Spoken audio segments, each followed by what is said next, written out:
Okay, this is a continuation of the second part. This is part 3 of 3. And the last slide, we were talking about how there was a long walkway that surrounded the perimeter of the temple at Angkor Wat, and how you could look at some bas reliefs and some stone carvings. The picture on your left is an example of the artwork that was done and all the stories that they told, with a never-ending frieze of stone carved work. Very impressive.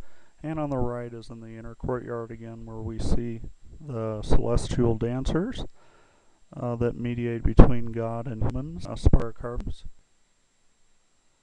And very beautiful detail also noted in other temples. This particular temple is Sarai. Above their entrance is a lot of beautiful artwork, and the terrace, well, the multiple levels of terraces that are about 20 feet high on average that support the base of the temple have a lot of faces and human figures in there, which are very interesting. For details at Angkor Wat, the inner courtyard is actually where the elite priestly class bathed. It's a bath. And off to the right is the resident city of Angkor Thom, called the Great City. And I do want to let you know that Angkor Wat means temple city. And here's a continuation of the beautiful large statues at Angkor Thom. Nowhere else in the complex will you see the beauty of these large human figured faces. And for almost 800 years, the author that I researched said, these figures have gazed serenely out the towers of the Bayon. And this was built by the Buddhist king Jayavarman the Seventh in his likeness.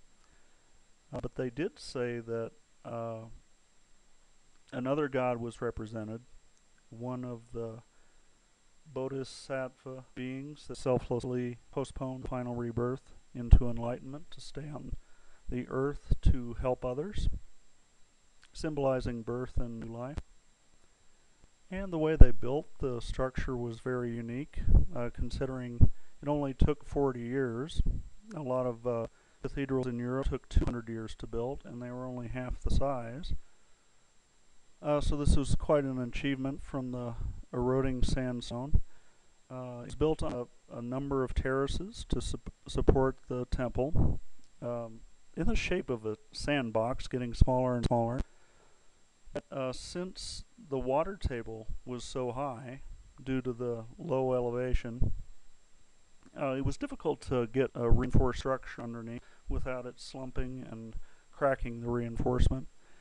So what they did is they laid a gluey sand after digging a large base, and then they laid some hard stones and rocks on top of that, and then they put some more of the gluey sand on top to reinforce, and that's how they stabilized their foundations. Of course, they do need the blessings of the gods to do this, and the engineers and the peasants were known to have worked together. Today's significance are both Hindu and Buddhist. Most of all, it's Buddhist today, with Buddhist pilgrimages every 3 years or so. And a mandala is a concentric circle that is used to build the perfect square and the perfect foundation and design. And that's what was used. Thank you so much. Appreciate it. There's my references.